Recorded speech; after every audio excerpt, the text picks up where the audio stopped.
మీ అందరికీ నా హృదయపూర్వక వందనాలు. చెమ్మగలిగిన దేవుని పిల్లరా, మీ హృదయాలు వెలిగించే మాటతో దేవుడి కొన్ని మాటలు తీసుకొని మీ ఎద్దుకు కూర్చున్నాడు కనుక మీరు నేను కలిసి ప్రభు మాటలు ధ్యానం చేసుకుందాం. రాత్రి కాలం నుంచి మిమ్మల్ని, మీ కుటుంబాన్ని, మమ్మల్ని, సంఘాన్ని, భూమి మీద ఉన్న ప్రతి బిడ్డను జ్ఞాపకం చేసుకొని ఊపిరిని, జీవాన్ని, చెన్నో మేలులు ఉపకారాలు చేసిన దేవుడికి మన ప్రభు, మన రక్షకుడు యేసుక్రీస్తు వారి నామములో శిరస్సు వంచి వందనాలు స్తుతులు తెలియచేసుకుంటూ, జీవము కలిగిన దేవుని పిల్లరా, ఈ దినం మన ఆత్మలకు ఆహారంగా దేవుడు ఏ మాటలు నియమించి మన హృదయాలు వెలిగించాలనుకున్నాడు ఆ మాటలు ఒకసారి మనం ధ్యానం చేస్తే, దేవుని పిల్లరా, ఫిలిప్పీయులకు రాసిన పత్రిక 4వ అధ్యాయం 2వ వచనములో ఒక మాట రాయబడింది. ప్రభువునందు ఏక మనసు గలవారై ఉండుడి అని రాయబడింది. అంటే ప్రభు అనగా ఎవరంటే మనం చూడగలిగితే దేవుని పిల్లరా యేసుక్రీస్తు వారు. ప్రభువునందు మీరు ఏక మనసు అన్నాడు. ఏక మనసు అంటే దేవుని పిల్లలారా ఒక పని విషయంలో ఒకే ఆలోచన కలిగి ఉండటం వలన అని అన్నారు.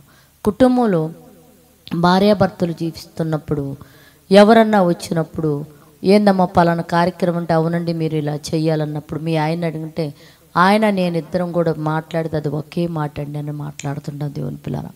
అట్లాగనే పరిశుద్ధాత్ముడు యేసుక్రీస్తు వారు తండ్రి అయిన దేవుడు వాళ్ళు కూడా ఒక్క మాట మీదే ఉంటారు దేవుని పిల్లలు. తండ్రి అయిన దేవుడు పూర్వ దినాల పాత నిబంధన గ్రంథంలో ఆయన ఏదైతే చేసుకుంటావో యేసుక్రీస్తు వారికి చెప్పినప్పుడు కుమారుడిగా శరీరాన్ని ధరించి ఈ లోకానికి వచ్చిన యేసుక్రీస్తు వారు, దేవుని కుమారుడిగా ఈ లోకానికి వచ్చిన యేసుక్రీస్తు వారు నా తండ్రి ఏం చెప్తున్నాడో అదే నేను చెప్పమన్నాడు, అదే నేను మీకు చెప్తున్నాను అన్నాడు. తర్వాత యేసుక్రీస్తు మన నుంచి తిరిగి వెళ్ళిపోయిన తర్వాత తండ్రి దగ్గర నుంచి బయలుదేరి వచ్చిన పరిశుద్ధాత్ముడు యేసుక్రీస్తు వారి మాటల్లో ఉన్నాయి తీసుకొనే మనకు చెప్పడం అనేది జీవ గ్రంథంలో జరిగింది.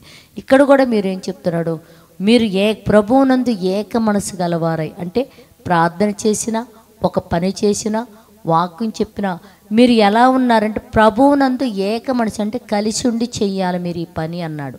కలగకుండా ఎవరికి తోచిన విధంగా ఎవరికి నచ్చినట్టుగా వారికి విధంగానే ఎవరికి నచ్చినట్టు వారు చేస్తే మీరు ప్రభు యొక్క సంకల్పంలోనూ ప్రభు ఒక ఆలోచనలో మీరు ఉన్నవారు కారు. ఎందుకంటే ప్రభు ఆలోచనలో మీరు ఉన్నవారైతే మాత్రము ప్రభు సంకల్పంలో మీరు ఉన్నవారైతే ఏమిటంట, ప్రభువునందు ఏక మనసు కలిగిన వారై ఉండి ప్రతి పని చెయ్యాలంట. అంటే సంఘంలో మనం 100 మంది ఉన్నాయి, 1000 మంది ఉన్నాయి, 10,000 మంది ఉన్నా కూడా ఏక మనసు అనేది కలిగి మనం ప్రార్థన చేయాలా. సంఘంలో ఏ పని చేసినా ఏక మనసు కలిగి మనం ప్రార్థన చేస్తే ఆ సంఘము దినదినము అభివృద్ధి నొందిద్ది అని రాయబడింది దేవుని పిల్లరా.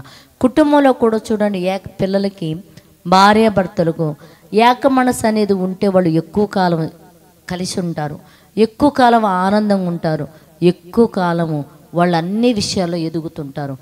ఏక మనసు అనేది లేకుండా కుటుంబాలు చిన్నాభిన్నమై ఇడిపోయాయనుకో దేవుని పిల్లరా, అన్ని విషయాల్లో వాళ్ళు ఎదగలేకుండా అడుగును బడి ఎక్కడో ఉంటారు దేవుని పిల్లరా. కనుక ఇక్కడ మనం చెప్తున్నాడు ఏక మనసు, ప్రభువునందు ఏక మనసు కలిగి మీరు ఉండండి అంటున్నాడు. కనుక ప్రతి విషయంలో కూడా సంఘ కాపరితో కలిసి మనము ప్రభువునందు ఏక మనసు కలిగిన వారమై ఉండి ప్రార్థన విషయంలోను, వాక్యం విషయంలోను, పనులు చేసే విషయంలో ప్రభువునందు ఎదిగేవారుగా ఉండాలని ప్రేమతో హెచ్చరిస్తూ ప్రార్థన చేసుకుందాం. పరిశుద్ధుడా, క్షేమ కలిగిన మా పరలోకపు తండ్రి నైనా నీ కృప కలిగిన నామానికి వందనాలు తండ్రి. అయ్యా ప్రభువునందు మమ్మల్ని ఏక మనసు గలవారై ఉండమని చెప్తున్నాము నైనా. అవునైనా ఇదిగో అపవాదైతేనైనా ఒంటరిగా ఉండాలని కోరుకుంటున్నాడు నైనా. కానీ ప్రభువునందున్న మేము ఏక మనసు గలవారమై ప్రార్థన చేయడానికినైనా నీ పనులు చేస్తున్న తండ్రి సంఘముతో కలిసి మేము అలా ఉంటేనైనా దినదినమునైనా నీ పనులు అభివృద్ధి చేసేవారిగా ఉంటాము తండ్రి. అలా అభివృద్ధి జరుగుతున్నప్పుడునైనా నువ్వెంతో సంతోషిస్తావునైనా, యేసుక్రీస్తు వారు సంతోషిస్తారు నైనా, పరిశుద్ధాత్ముడు సంతోషిస్తాడు తండ్రి. మీరు కానీ సంతోషిస్తే తండ్రి ఇదిగోనైనా మేము ఏక మనసు కలిగి భూమి మీద బ్రతుకుతున్నప్పుడునైనా ఇదిగో తండ్రి పరసంబంధమైన దీవెనలు మేము పొందేవారిగా ఉంటామునైనా.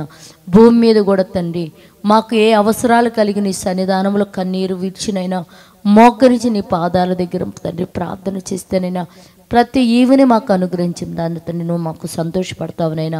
ప్రతి ఒక్కరు కూడానైనా ప్రభువునందు ఏక మనసు గలవారై ఉండునట్లు కృప చూపి సహాయం చేయమని అడుగుతూ తండ్రినైనా ఏ బిడ్డైనా నీ పాదాల దగ్గర మోకరిల్ని వాళ్ళ అవసరాల నిమిత్తం తండ్రి ప్రార్థన చేసినప్పుడునైనా వారి పాపమును బట్టి బలహీనతలను బట్టి త్రోసివేయక తండ్రి వారి అరిగిని సహాయం చేసి వారి వలన సకల ఘనతల మహిమను మీరే పొందమని మా రక్షకుడు నీ కుమారుడు యేసుక్రీస్తు వారి నామములో ప్రార్థన అడిగి వేడుకుంటున్నాము తండ్రి.